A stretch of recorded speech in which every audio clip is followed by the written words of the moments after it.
What up guys, today I'm going to be teaching you how to late frontside shove. This trick's actually not that hard. All you need to know is how to ollie, front shove, and front 180. Once you have those tricks, you're ready for the late shove. First thing you need to know is foot position. The foot position is literally just an ollie position, but maybe your front foot a little closer to the heel foot position. But anywhere near an ollie would be good.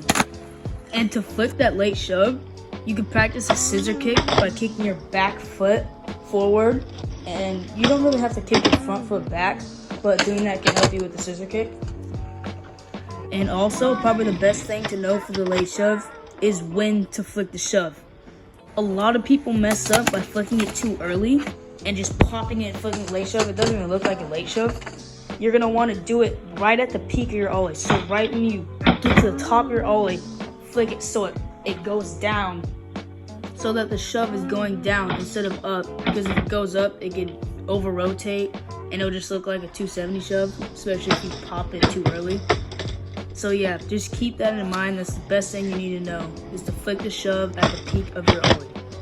And you're going to want to have pretty good ollies. You don't have to have giant ollies, but like at least 6 inches, 7 inches, just enough to flick the shove.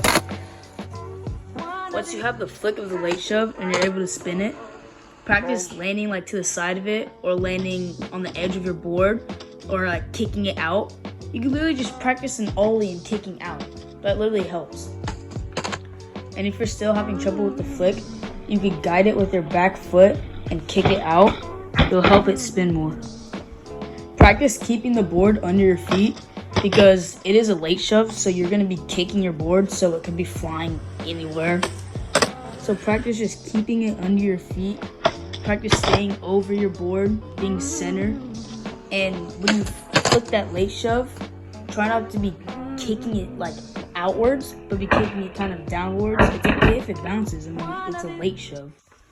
Also, be careful with flicking it down, because you do kind of want to push down, but you don't want to push down on the edge of your board to where the board flips, like a heel flip or a kick flip, but kind of guide it down, if that makes sense. And slowly over time, you can perfect it by just practicing it more. You can make it so it doesn't bounce. But when you're learning it and the board bounces, you should not worry about it, because it's going to happen.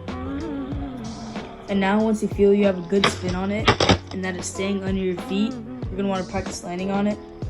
I never practiced landing with one foot, but since it's only like doing a shove motion, you shouldn't be too scared of landing on it. So I just committed. And if you're having the problem of your board spinning like in a kick flip or heel flip way, that's probably because you're kicking down. You don't want to kick down. Remember, you want to get that scissor kick, but you don't want to kick out. It's kind of like you have to be light and heavy on your feet at the same time. It sounds kind of confusing, but once you get out there and try what I just said, you would get it and it'll make more sense. Now put all those steps together and commit, and you'll learn how to late shove. I hope this video helped you learn how to late shove, and if it did, drop a like and comment down any other tricks you want me to do a tutorial on, or any video ideas.